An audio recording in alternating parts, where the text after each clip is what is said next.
I mean, I also don't want myself or my kids or grandchildren to be, turned into computronium to make a new hard drive for the super AGI. However, I have extremely little faith in existing actual real governments to sensibly regulate AGI in a way that will do more good than harm. Like in theory, if we had a rational, truly democratic world government, then indeed having the human species regulate and guide the growth of AGI will be a highly intelligent thing, right? Given the current actual situation, I just think the government getting involved is more likely to muck things up than to help things.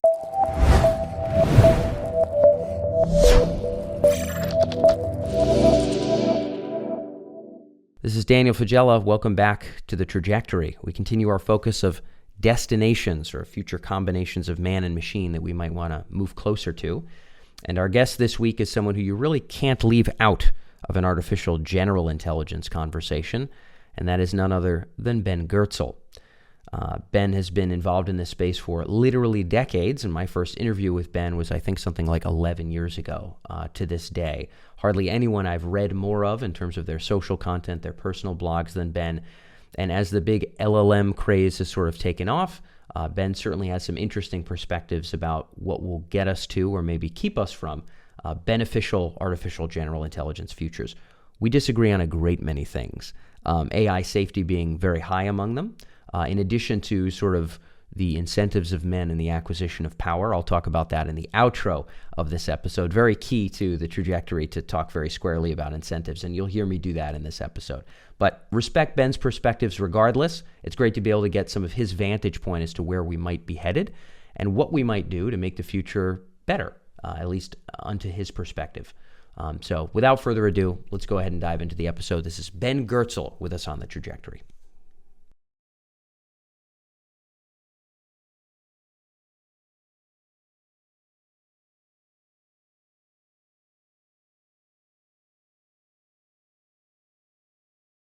Ben, good to be able to chat again. Yeah, good to be back. It's been a while, and with as fast as things are moving now, like if you miss a week, there's something amazing new in the world of AI, right? Exactly. Our first couple interviews were 6 years apart, and it feels like 6 months is now a significantly greater time horizon for change. So it's an apt time to talk about what we're talking about here, which is AGI. Big series, lots of great perspectives. Unlike some of the folks we've had on the program who have a different background than yourself, you've been on the AGI tip for quite some time. And I was just talking to you off microphone about when Bostrom, maybe it was 8 years ago, 10 years ago, kind of did a poll of AI researchers in different organizations. When might we get to AGI? There was some muddling consensus in the 2060 range. We did the same thing at Emerge and got a similar kind of range. I forget if you were part of that series or not. You're now talking much more about Kurzweil's time horizons of 2029. I want to check in and say, are you still there, or have you updated yourself forward or back in any way, shape, or form? Yeah, I'm still there. I mean, I think if I approach the question in different ways, I'll come up with different answers. But in the end, Ray Kurzweil's extrapolation of human-level AI by 2029 still seems like a perfectly reasonable ballpark estimate to me. I'm still skeptical, as I've always been, of his idea that we'll get human-level AI in 2029 and then not superhuman AI till 2045, though. Like, I still think that he's somehow underestimating the potential of recursive, the ramp up, recursive self-improvement. I mean, if I put my optimist hat on and look at the work I'm doing now with my own AGI projects and OpenCog, Hyperon, and so on, I could see how, in theory, if things go super well, we could get there in 2 or 3 years. But still, that sort of thinking is always much rougher and more dodgy. Ray's extrapolation was, relatively rigorous as these things go. As you can, yeah. Yeah. I mean, it's not perfect. You could argue about each point, and his predictions have not all been right. But on the other hand, qualitatively, he's clearly been like in the right order of magnitude and gesturing in the right direction. I'm actually shocked that more people don't wake up in the morning and say to themselves, wow, Kurzweil was right about so many things. It's frightening. Like I'm shocked that more people don't say that. Like he's out of the common discourse today. Like back when you and I first met, I mean, Ray was still kind of the guy, right? If there ever was a wacky TV thing, because it was so far from baseline reality, he would be the guy to talk to. He's out of the common discourse, but so much of that was right. If you were going to distill for the people tuned in, what makes you feel like 2029? We're talking, 6 years here. We're talking 5-6 years to have AI that's, as smart as, let's call the phrase median human has been bandied about and has offended some people, but I'll say it.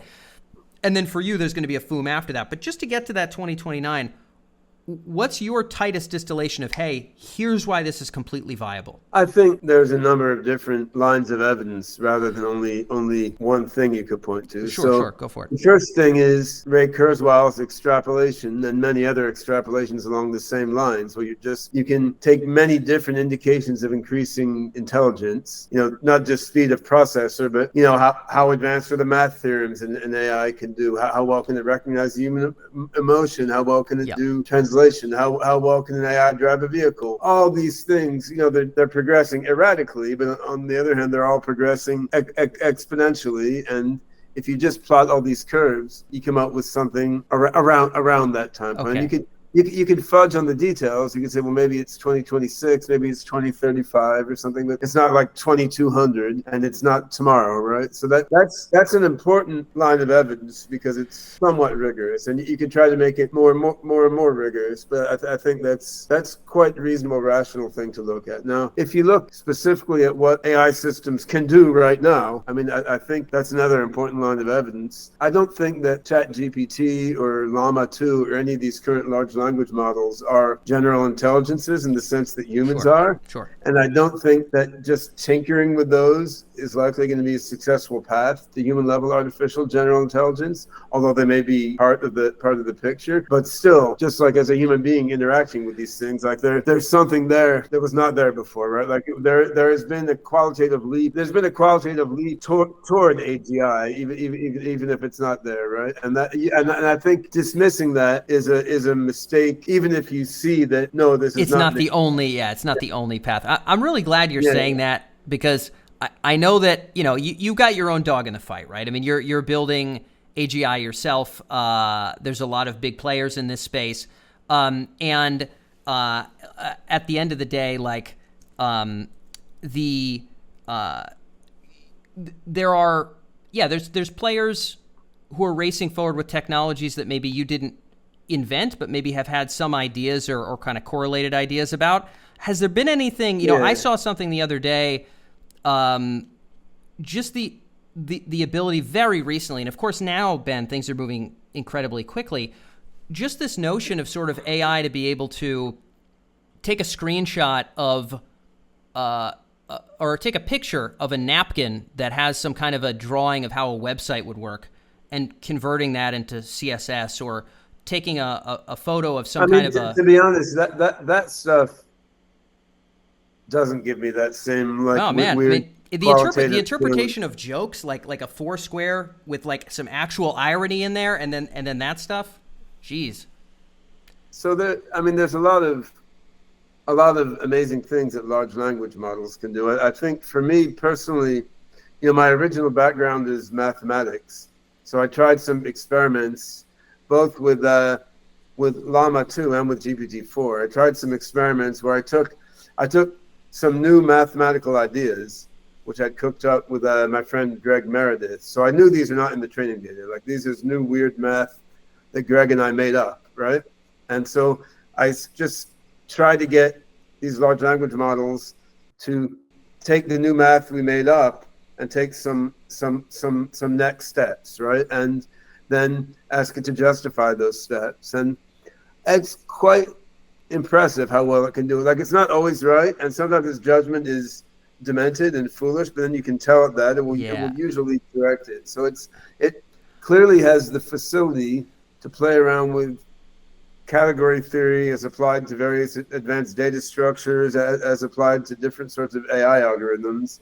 And I was trying to do a test there on something that we just made up. So I know it's not in the training data. Now, to be noted that system was not making this stuff up, right? Like Greg and I made this up. Yeah. It's not able to creatively come up with new mathematical ideas. But if you give it a new mathematical idea, it's very, very professional at, shuffling around mathematical concepts and symbols and ideas, even at the advanced post PhD level. So that particular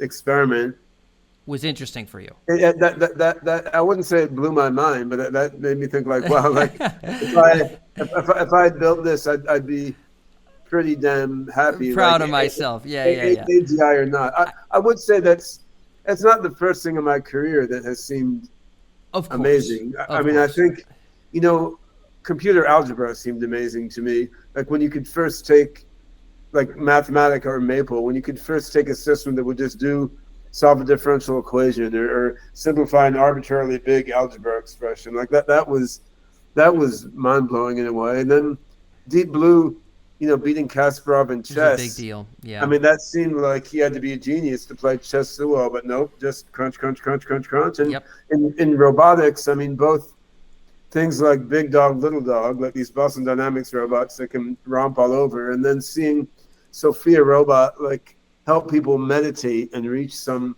state of bliss by looking in their eyes and smiling with a robot face.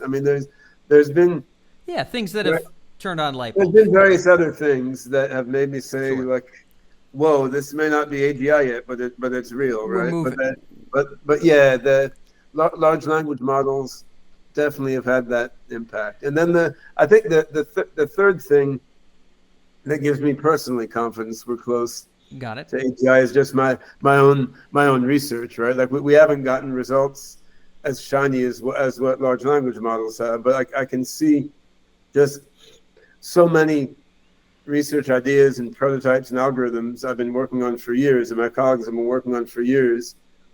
They're suddenly working better and better, right? So we're seeing with more compute power, more data, modern languages, things that we thought would work 10, 20, 30 years ago, they're now seeming to work, the way that we thought they would all along. So just you got the general trends, you got the observed functionality of certain AI systems, and then you have a research intuition, which is fueled by just better back-end functionality of a bunch of long-standing AI ideas. So putting all those things together, seems like we're going to get there soon. But then what's the counter argument, right? The counter argument is, well, maybe there's some hidden rock that no one is foreseeing, and of course, maybe there could be.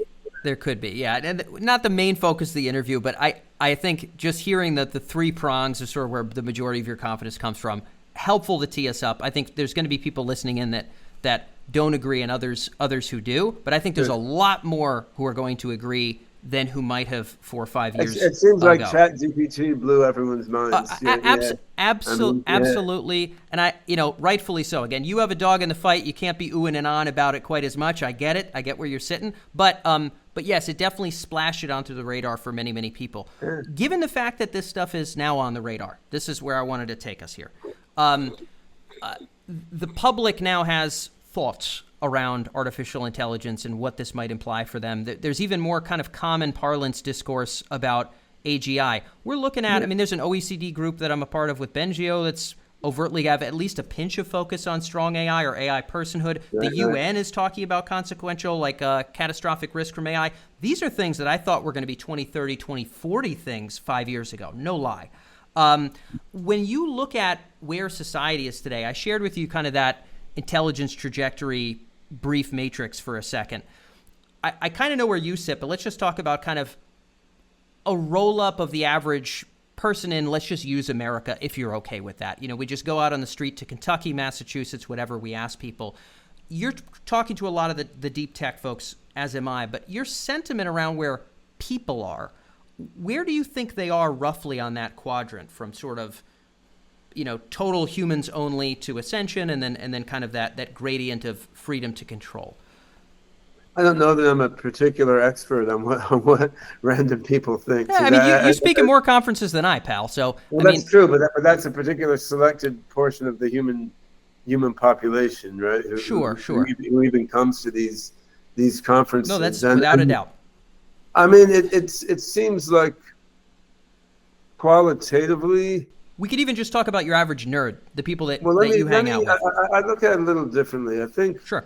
I think qualitatively, the average young person in U.S., China, Japan, Africa, or wherever. So the average, let's say, literate young person, any country I visit. I just spent a month in China talking to a bunch of people.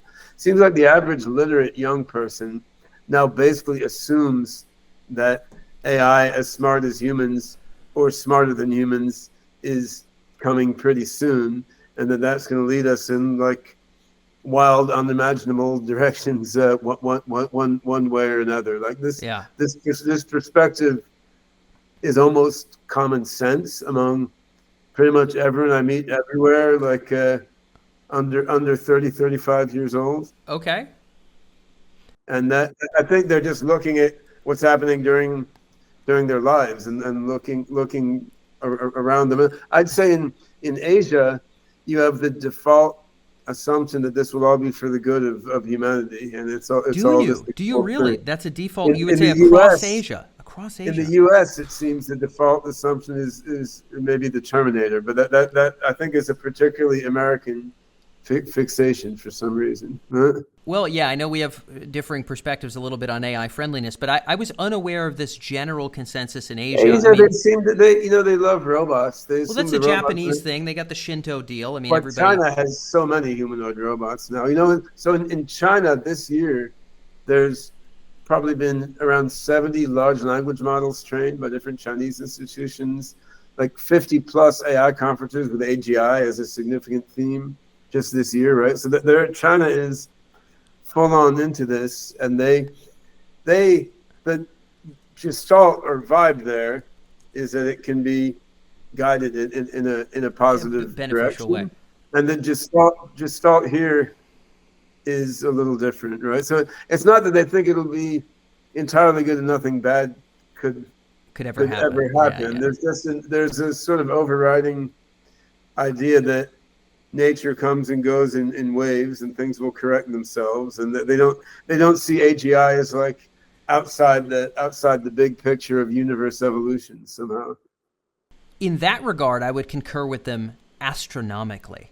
But I'm sure there's other regards maybe I wouldn't. Let's roll it back. You're not an expert on the American populace. To be honest, Ben, neither am I. If we just think about when you're hanging out in North America, we'll just use this as a reference point. You're bouncing around to different conferences. Maybe it's just the people at those conferences. They've self-selected. They're AI people, whatever. Do you see, where do you see them on kind of strata number 1 and strata number 2? Do you see people leaning more authoritarian and totally humans first? Do you see them kind of hanging in the middle and not wanting to go full Ascension, which I know is a little bit more of the camp that you hang out in, at least in terms of the long term? Where do you see them sitting plotted? I think people are fairly confused on most of those issues. I think most people who are paying attention and who aren't wrapped up in some religious perspective or something have increased their probability that something like AGI or superintelligence will come soon, right? Which is reasonable. It makes sense. It's not just ChatGPT. It's like, even though Tesla's self-driving mode isn't really self-driving mode yet, like it's a lot better than cruise control from 10 years ago, right? So I mean, people can see things coming. They can see you can translate back and forth on your phone in a passable way. You didn't used to be able to, right? So I mean, you didn't used to have Grammarly, right? So I mean, yeah. I think people can see that.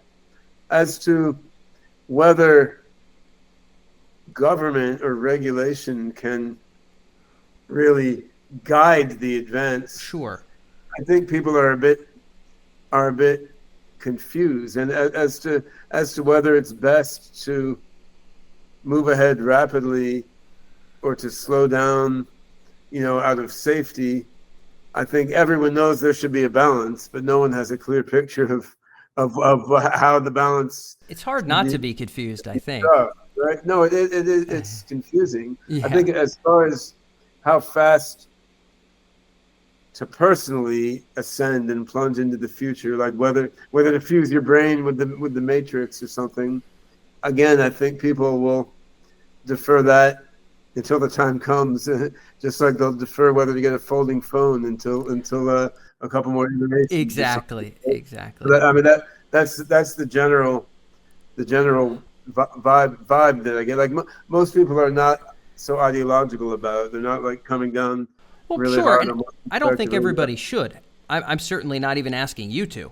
But in terms of, it sounds like on the policy side, you don't see them, the people you interact with, let's just talk, North Americans, Ben Goertzel has conversed with about AGI, AI in general, whatever. You don't see them leaning authoritarian or leaning too much toward freedom, but maybe somewhere in the middle. So that's kind of that second. From a global perspective, Americans lean quite far towards freedom.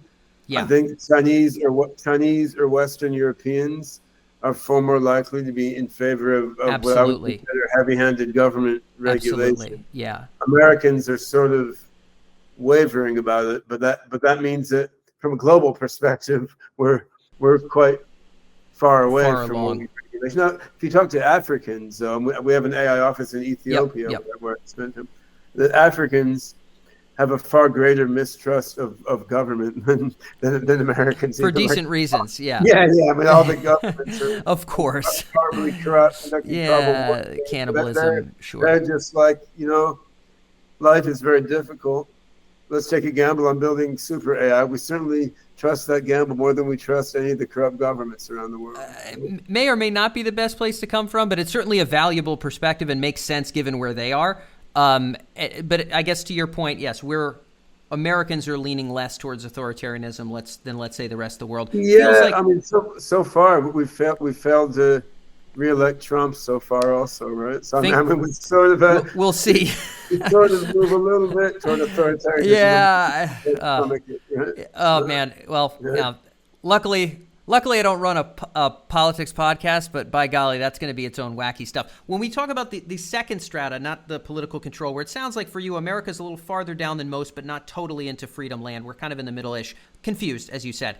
On the strata from left to right, going from sort of humans forever, top of the food chain, end of story, billion-year monkey kingdom, all the way to sort of let's immediately blast off tomorrow if possible, as quick as we could go. When you think about that strata, I want to bring up something I've seen that you mentioned about the flip phone, and I want to get your thoughts on this. So again, we talk about this North American population here. My sentiment is, so our previous interviews in the series, I'll use people who are not a man on the street as our examples. One of them is Jan Tallinn, the other is Bengio. So for Tallinn, the last time I spoke to him, which was actually out in Dubai, I know you just came back from that region not too long ago. He spoke pretty overtly about sort of the inevitable, blast off of intelligence into the galaxy doing, vastly more interesting things, and that this could be like a beneficial sort of direction for us to go. When I spoke with him now, he feels the heat of how much closer this is getting. He's thinking a lot more about regulations, what the safeguards should be, what the research alignment globally should be, and things like that. And my intuition, Bengio, oddly enough, was fully willing to concede, hey, just like there were things before humans, there will be things after humans. Right. That, and to your point about the Eastern perspective, I frankly think it's very, very hard to look at the world and not have at least a little bit of that. Doesn't mean we need to eviscerate humanity, but it's very hard to imagine that this whole grand project of bubbling up potentia is going to end at hominidness. But for Bengio as well, very focused on regulatory. My sense is these are people who are alive now.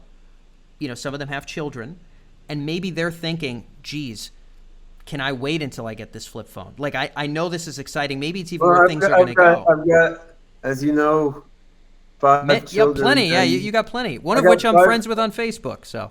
Yeah, 5 children and one granddaughter, which is Zara's production. Right? Yeah. I mean, I also don't want myself or my kids or grandchildren to be, turned into computronium to make a new hard drive for the super AGI. However, I have extremely little faith in existing actual real governments to sensibly regulate AGI in a way that will do more good than harm. Like in theory, if we had a rational, democratic, truly democratic world government, then indeed having the human species regulate and guide the growth of AGI will be a highly intelligent thing, right? Given the current actual situation, I just think the government getting involved is more likely to muck things up than to help things. I mean, that's just it's Certainly. a practical point rather than in principle theoretical point. And I think Americans, and Bengio is in Canada, of course. So I mean, yes. Americans have a healthy and sometimes unhealthy mistrust of government, right? Yep. So I think there's certainly more people in America thinking about it my way than in favor of regulation. Yeah, but what I think is it's unpopular now to come out there publicly and say, like, government pretty much sucks. It's not going to do any good. It's just going to make things worse. Like, most people who think that will just keep quiet about it, whereas coming out there and saying, yes, we need regulation, we need the government to be responsible and guide things. This is a very socially acceptable, positive sounding thing to do. So people who think that way are more likely to go out to the media and say that, right? So I mean, I think we get a biased view on how many people like the idea of regulating AI just from the different. U.S. is very politically correct in a strange way, right? So, you are right about that. Certainly much more so than 10 years ago when we first started chatting. I think, to your point, I think, yes, there's more of loud voices on the regulation side than the, hey, just stay away from me side. There definitely is that crowd on Twitter. Well, if you want people to stay away from you, the best way to do it is be quiet and just keep doing it. Exactly, right? Exactly. Hey, so, stay away from me. Stay away from me. Absolutely. Don't touch me. Well, there is the crowd on Twitter, for example. Many of them are anonymous, though, to your point, Ben. Yeah. They're anonymous who will say, hey, leave alone my GPUs. I'm going to build AGI and we're going to blast off. And, there's this contingent, which, by the way, that pedal to the metal contingent, that full Ascension, full freedom contingent, bottom right, that really didn't exist 5 years ago in the common parlance or the Twitter sphere. Even in like the IEET back 10 years ago, I don't think there were a lot of Twitter, but those people certainly existed next to me. I mean, sure. those people have been there longer than I've been alive. Right? I think most of them have not had this possibility on their state space of possibilities, though. They've been having that attitude of accelerating towards other things, right? This human propensity, and I think much of where we lean is just some nature-nurture hoopla that we then later rationalize. That propensity has very much existed since before you and I. But I guess where I was going to try to land, and I've got a little follow-on to this, so I want to kind of get us back. This trajectory from sort of pure preservation of humanity at the top of the food chain, AI as a tool and nothing more, frankly, never strong AI, to progression where maybe we start tinkering into transhumanism. Maybe AI is aiding us in a big way, but it's very much still human, all the way to Ascension, which is, hey, let's hand the baton upwards and let's let potentia continue to roll in beautiful waves towards places where we haven't been. I don't think many people want to make that choice. So I mean, go ahead. I think people will just stay ambiguous on that as long as they possibly can. In the end, people would like to have it both ways, and it may be possible to have it both ways. Like it's not clear there's a contradiction between humans continuing to do their human thing and some super AI being created and ascending to the infinite. Like it's not clear that both couldn't occur. Exist. I think that's like a Sophie's choice thing, right? You'll make that hard choice when you have to make it, and then you'll see what regrets you live with. But you're not gonna make that choice proactively because each of these is important and amazing. And if you take it a little deeper, so if you look at the theory of open-ended intelligence put forward by my friend Weaver in his PhD thesis called Open-Ended Intelligence, from the Free University of Brussels. He takes a sort of philosophical view of how the mind works. And he says an intelligent system is a complex, self-organizing, self-creating system driven by two high-level motives. One is individuation, like maintain your boundaries, maintain yourself, survive. Yep. The other is self-transcendence, like grow and transform into something fundamentally beyond yourself. And I mean, you could look at this is what drives evolution of life. Absolutely. But the dichotomy that you're posing is just that, right? Like, do we preserve what it is to be human, or do we radically self-transcend and ascend and create something utterly different? And the thing is, evolving living systems don't usually choose one or the other.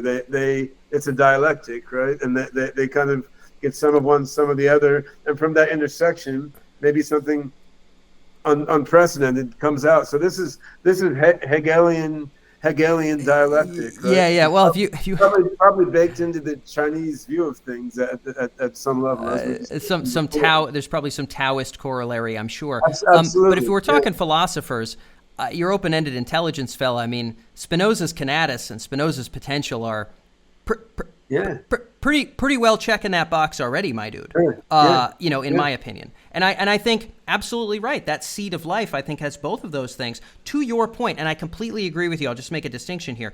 To your point, I think most people will be ambivalent. And to your point, it is quite possible that we'll see some piping plovers sitting over on the corner remaining purely hominids, and we will see some people racing off to, jack their brains into some other substrate. And maybe there's people in the middle. Right. But if we get good enough nanotech, you can do both, right? I mean, one then frolics in the field. Yeah, exactly. Supermind, right? I'm totally with you. I don't think I'd keep the field frolicker per se, but I get it. Someone else may generate one, and who knows what they'll do with it. Oh no, replicated Dan in the woods. But yes, we are seeing. So to your point, I completely believe most people are ambiguous, and they will go where the wind blows. I probably got a flip phone exactly the way you articulated it, and that's probably how I make most decisions. Not all, but most decisions.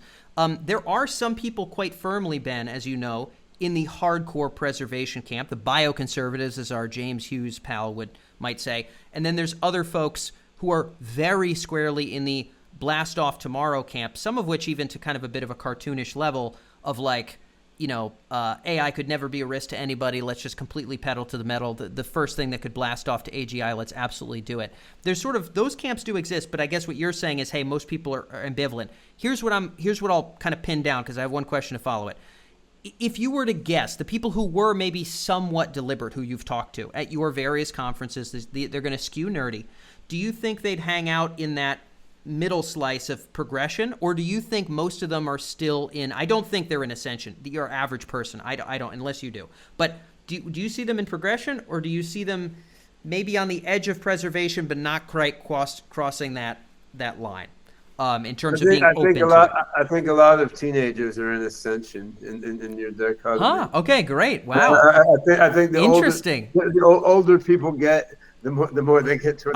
I do agree with this, Ben. I do agree with this. Yeah. But would you? Yeah, for you, the older. So for you, it's literally an age thing. It's like, young people today out here, really old folks. Preservation.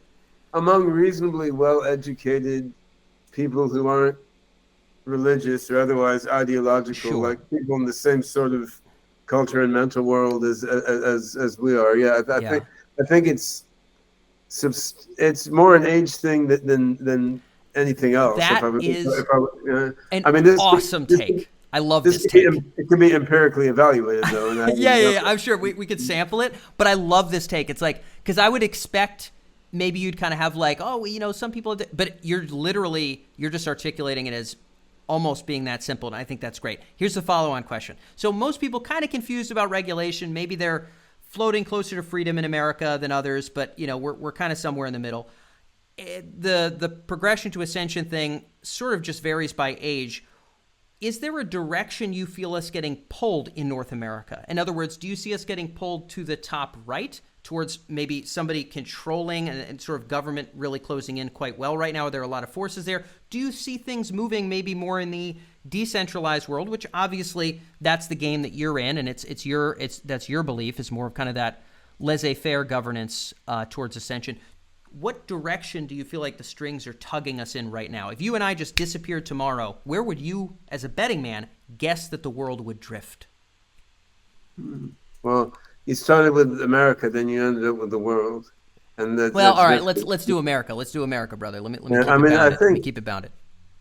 I think America is clearly going in the direction of giving vigorous lip service to AI regulation, but not actually doing anything meaningful. Okay. It's sort of like we did with financial regulation, right? Yeah. So, yeah, I think China is going to heavily not just regulate, but the central government will guide their work toward AGI, and I think Europe is going in the direction of heavy regulation, right? So I mean that's how it seems to be. In terms of Ascension, I think, from my sort of age-based analysis, I think a consequence of that is Ascension is going to become more and more popular. Like, I don't think all these people are just going to change their view when they get a few years older. I think it's not just that youth have a higher risk tolerance, and that these people grew up online. Like, Czar, my son who's 33 is, I mean, I remember he was a little kid. He's watching, Digimon or Transformers. Like, this generation grew up watching cartoons about super intelligent robots and mind uploading and virtual reality and so forth. Like, this is sort of programmed into their minds from dumb action cartoons from when they're very little. Slowly then the old conservative people die off, and the people who grew up with Digimon and Transformers baked into their brain are gonna grow up. The thing is, though, if 2029 is right, then that sort of process is very slow compared to the actual advent of AGI. Oh, of course. So I mean, then what really drives things is going to be, as people see what's inevitable, they're going to embrace the inevitable, because this is what people tend to do. So I think when the likelihood of Ascension gets more and more palpable, then more and more people will say, yes, that's what I wanted all along, right? Just like when the immortality pill is there, everyone who used to say, well, death gives great Yes. Once the pill is there, concur. They will eat it and say, yeah, in fact, I never said otherwise. I always wanted to take immortality pill, right? I concur in that regard. I don't know precisely how everyone will react, because I'm not sure if Ascension will be available to each individual person. But in terms of where you hope for us to go, that's certainly part of the vision. So I've got one final question, but I want to touch base on. About Ascension not being able to every individual person, though. I think, the rollout of mobile phones and prescription medication and so forth is part of an argument that it will be available to every single person. I mean, that seems the nature of most technologies. Initially they're not available to every single person, but making it the first time is always harder than scaling it up and decreasing the cost. I'm with you. I think the differences here, which I don't think we're going to get to unpack in full, are sort of when we do get to AGI, how much control do we really have? And I know you have a take there, but that's a different question. A completely different question. There's a question. I don't know if we have the time to unpack. AGI might not make it available to any person if it comes out a bad AGI. My argument was more, if the AGI is well disposed towards humanity, it's not going to be hard for it to offer utopia and blissful mind uploading to everyone instead of just to its favorite 500 people or something. Yeah. I think there's certainly some people in the why would it have 500 favorite people at all camp, but I'm with you. So that there is an if there, but to your point, yes, if there is an AGI that is well disposed towards humanity, I would expect the benefits to be pretty widespread. You obviously have a pretty firm take on what that might look like. I know from reading everything from the Cosmos Manifesto and a bunch of your other work, I'm a big fan of that one, by the way. But that you do see a gradation of some folks that want to, have one physical body that's here and maybe another that's uploaded and have kind of a transhuman experience and maybe level things up more gradually, and that people would have a divergence of what growth looks like for them and freedom looks like for them. This is sort of your notion. Of course, the decentralized idea of AGI I know is pretty close to your heart about how that gets achieved. If you're going to nutshell, and I know this is hard, and I encourage people to read more of your work, but if you're going to nutshell the pathway, in other words, the most important elements of how to get into that direction, where this is something decentralized, the benefits are incredibly widespread, people have a lot of autonomy about direction for their own ascension or not. What are the key ingredients there for you? Yeah, there's a number of different ingredients, and if I want to break it down into several elements, so one element is how is the AGI's mind designed? What's the cognitive architecture? And another element is who owns and controls the AGI. And then another related element is what is the AI taught? What is it doing? How is its mind being shaped by action, right? And I think you probably need all three of those things to line up well in order for things to have a high odds of coming out positively. So let's going through those in the opposite order. Okay, then. So great. for doing in terms of what the AGI should be doing, I mean, I think there's a decent argument that if early stage AGIs are doing things like education and healthcare and collaborating on art and science rather than pursuing them in an exploitative way. So if the AGIs are doing things that involve, say, I-thou, heart-to-heart connections with human beings in helping other human beings and creating things to help other human beings. I mean, I think if AGI grows up in this sort of positive activity, that will help to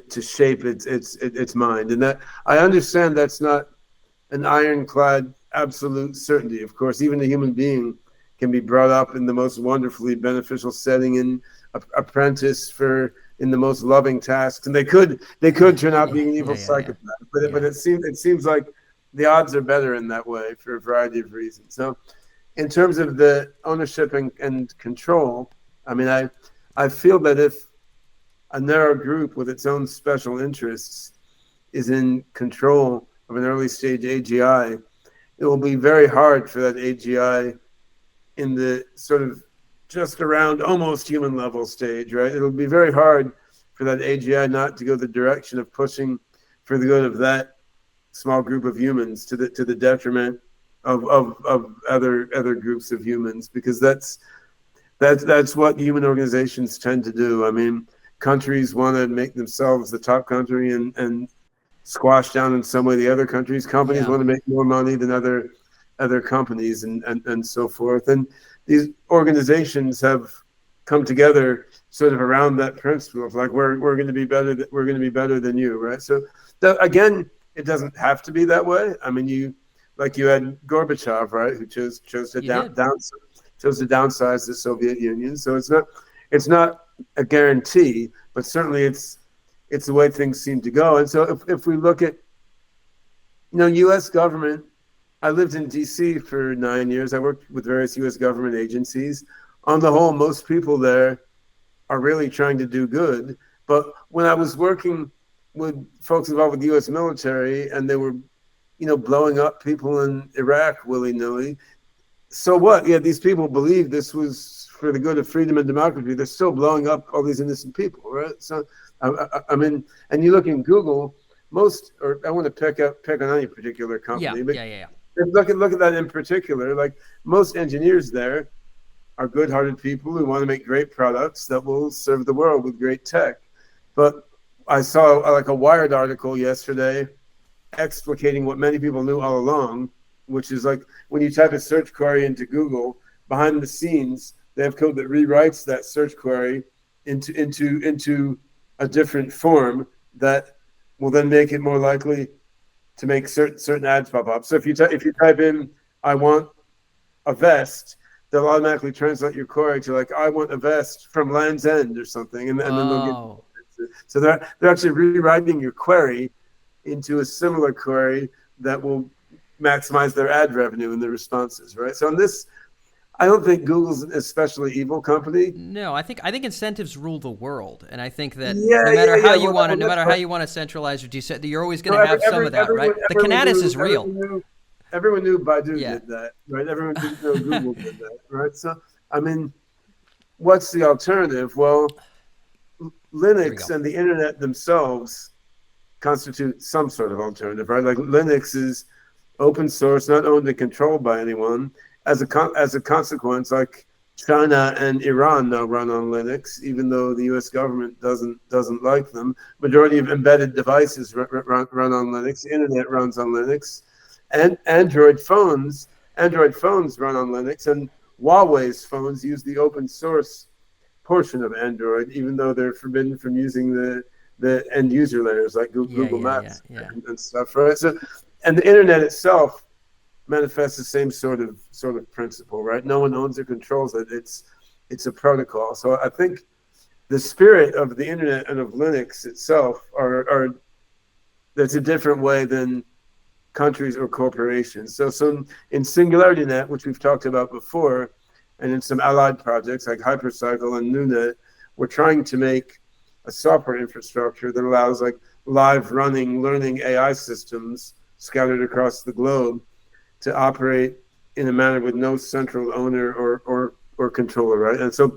blockchain is one of the technologies enabling that.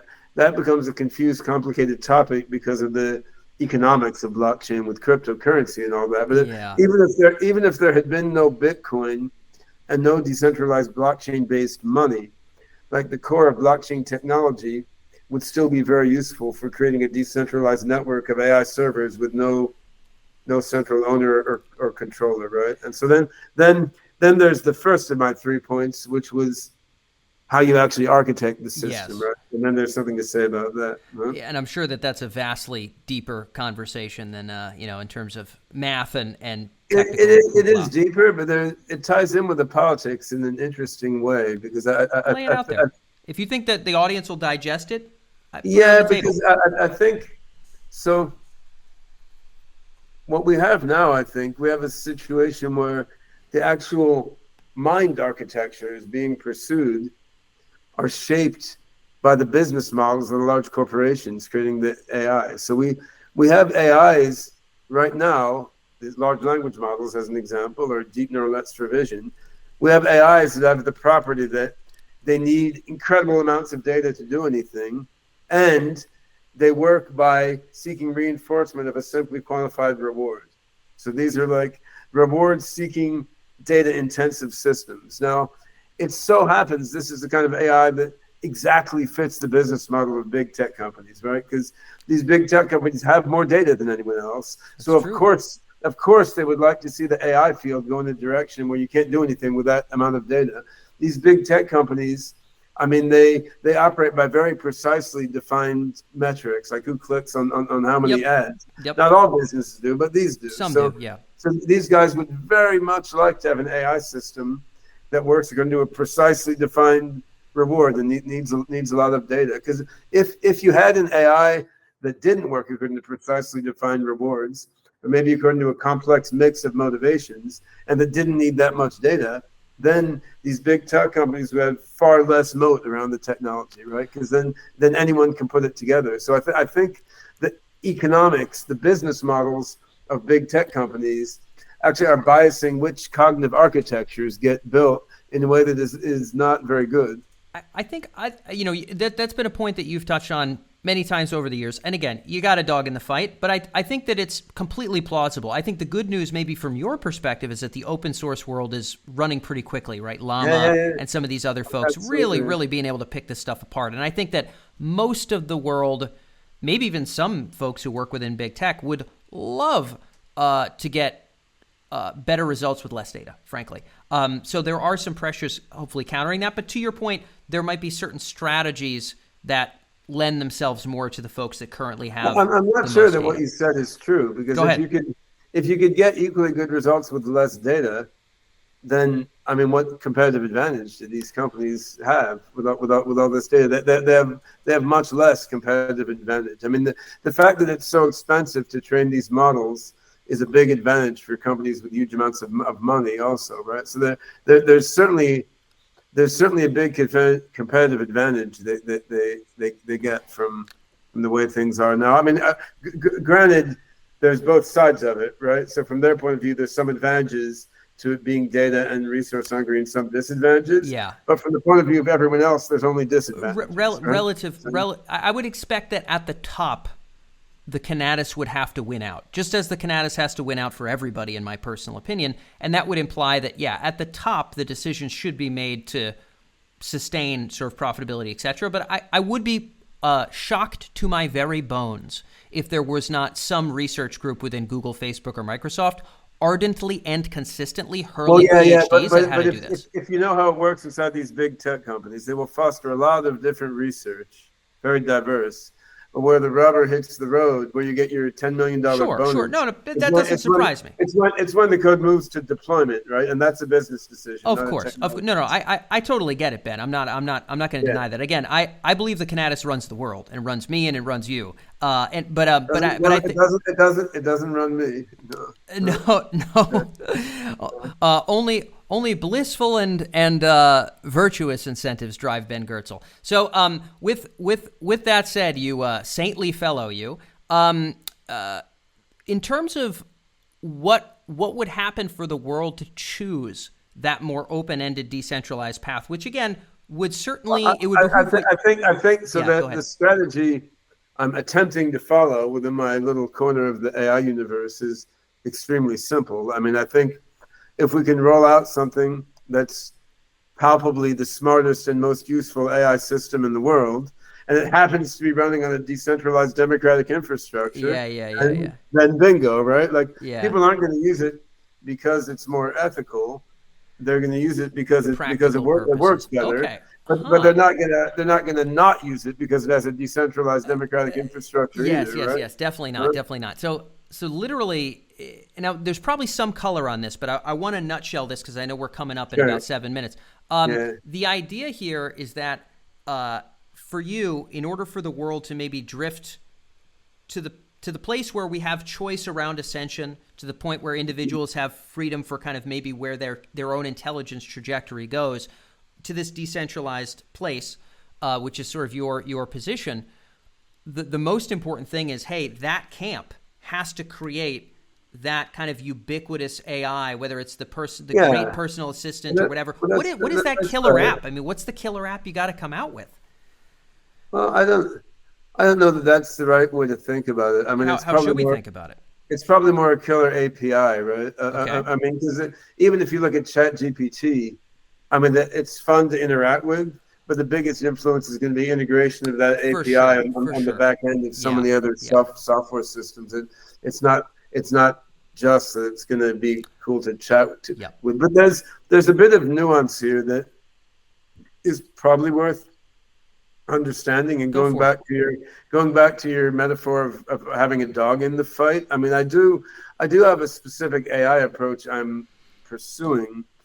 But I think the degree of overlap between apparently divergent AI approaches being pursued on the planet today is worth understanding. So, for example, what's being done to go from GPT-4 to GPT-5 and to go from Llama 2 to Llama 3 and so forth to more advanced LLMs, part of it is taking large language models and integrating them with other sorts of AI systems. So, I mean, GPT-4 is integrated with Wolfram Alpha, which is a symbolic logical reasoning engine, right? It's being integrated with Microsoft Knowledge Graph, right? Google is integrating Bard with its own knowledge graph. On the other hand, in my own approach, I have this knowledge metagraph, the OpenCog atom space at the center with logical reasoning in it. But then we're working with large language models connecting to that atom space, right? And so, I mean, there is a difference there because in one case, the LLM is the hub that other things are integrated into. And in our case, this self-organizing knowledge metagraph is the hub that other things are plugging into. But then it becomes like, do you plug your logic engine knowledge graph into the LLM, or do you plug the LLM into your knowledge graph that contains your logic engine, right? So, I mean, it's not that there's no differences when you're doing the research. These are quite different. But on the other hand, there's a lot of cross-pollination of both ideas Sure. and open source code Absolutely. back and forth. I mean, it does make a difference which system gets there first, and these choices of like which is the hub, which is the periphery, matter in terms of which system will work better. But like from the big picture, these are all like they're all kind of similar sorts of constructions being built on similar machines with similar data structures and algorithms, right? I mean that's not the view I take work a day when implementing stuff, because when you're in the weeds, it seems quite different. But I mean, it's just like, okay, yeah, you know, a Tesla is pretty different from a Camaro in a way if you're an automotive engineer. But if you're like looking at the whole history of humanity, and like most parts of these machines are super similar, actually, right? So I think in a way,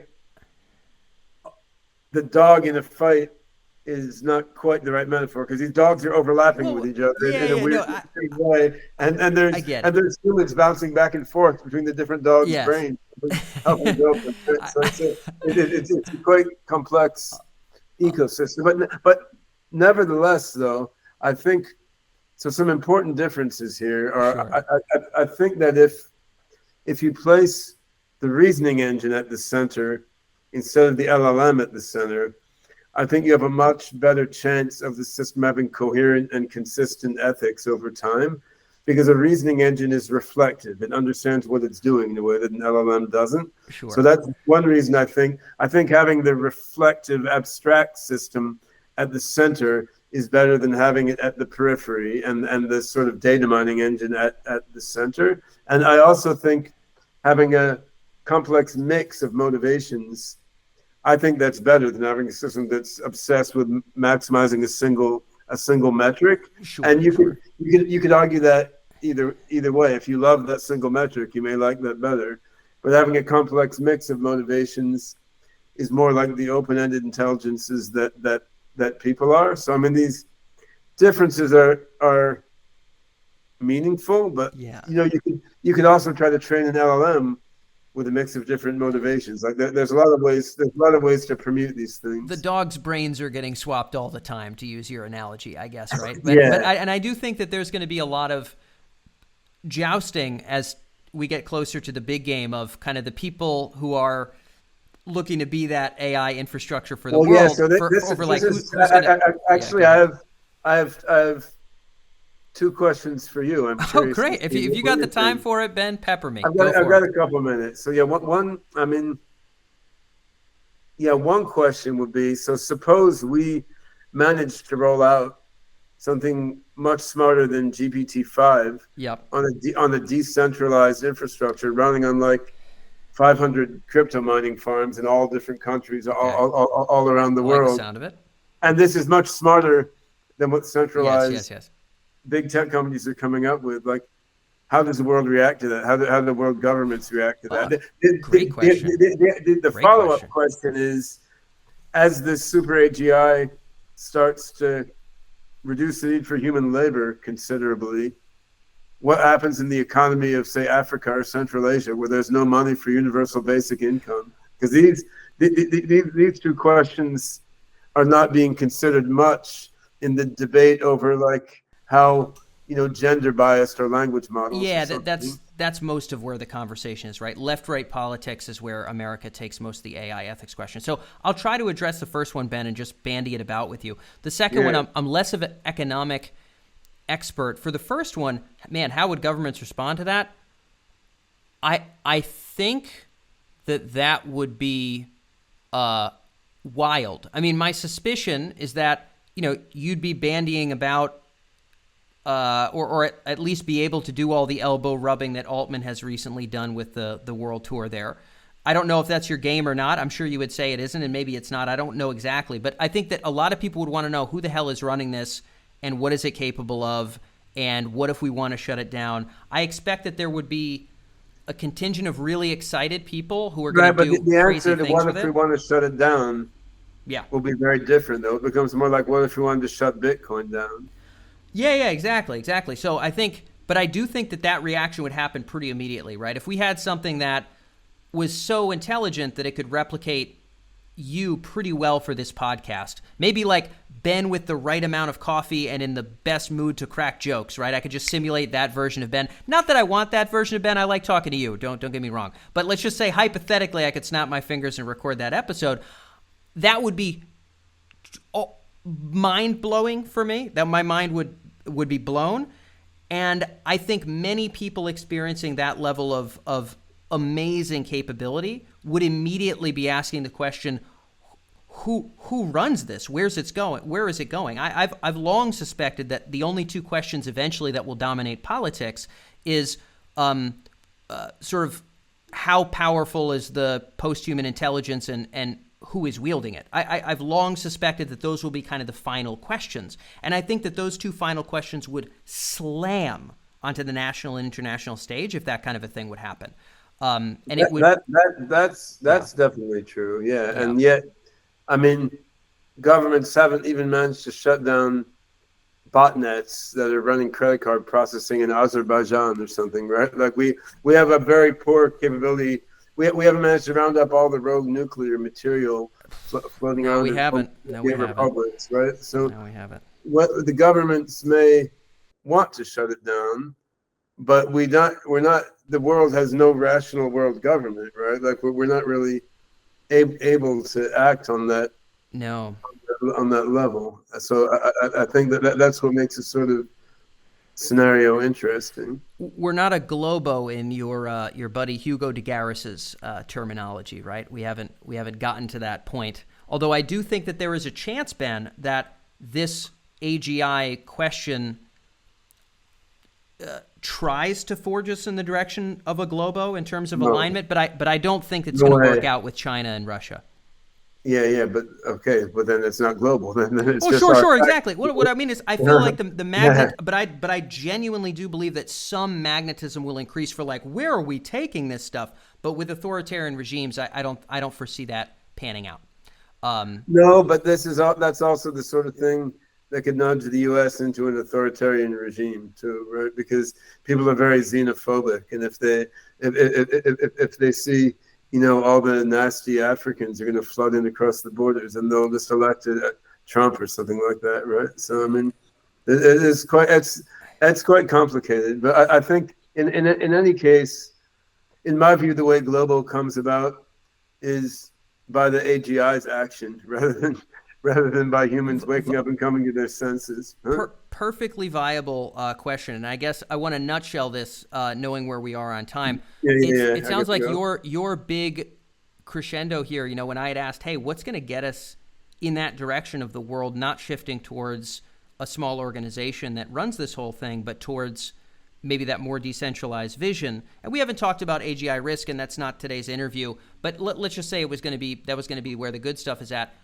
Your real crisp answer here is, hey, Dan, I think that decentralized group would have to be the ones that create the API that adds the most value. Well, yeah, it's just like how the Linux come about. Linus Torvalds decided he'd rather open source it than start a company and keep it private, right? I mean, for it to happen, the group that makes the big breakthrough toward AGI has to not want to personally be in control of the whole thing, right? So yeah. I mean, but I mean, the history of Linux is one example that shows this is within the scope of human behavior, right? I'd love to end on this analogy if I could, Ben. So this is great. I'm definitely going to point people to some of your other work, much of which I reference on social on a pretty regular basis. There's this Abraham Lincoln gave the Lyceum address when he was in his 20s after coming out of the woods, reading the Greeks and whatnot. And it's a beautiful speech. The most profound part of it, I think, is that I believe it is the core argument undergirding it is more or less him stating that in order to keep someone born like a Napoleon would not want to fit into this existing structure. They would want to run the show. Maybe we could argue somebody like a Trump, who knows? And he essentially alludes to how lucky we are that there was more luster, more grandeur to creating something new, which was America, right? This great experiment. Than to being the king, right? Because Washington could have been, if he wanted to, put the crown on his head.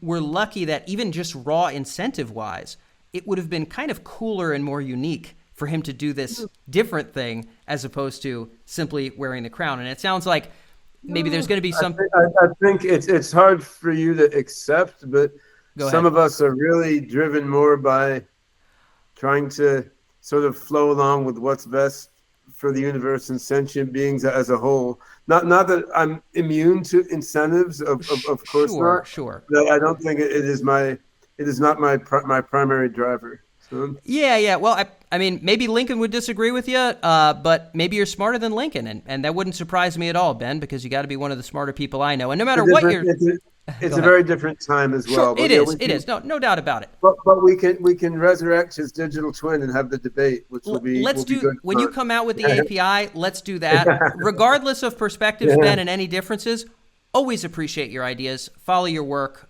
Rooting for you in a big way, brother. Thanks so much for being able to join us Thanks on a the show. lot. It's been a Thanks lot of fun. Great Thanks. conversation. Cool. Yeah.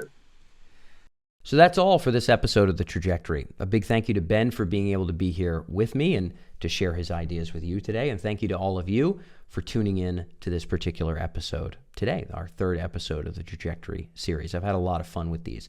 I really enjoyed unpacking ideas with Ben, and you did get to see us kind of go at it a little bit with regards to inherent self-interest. I think that the dealing frankly with incentives and with the dynamics of power will be something that is absolutely mandated and non-optional here on the Trajectory. And I think that the take of not everyone is self-interested, for example, I am not, but my opponents are, is just another manifestation of self-interest.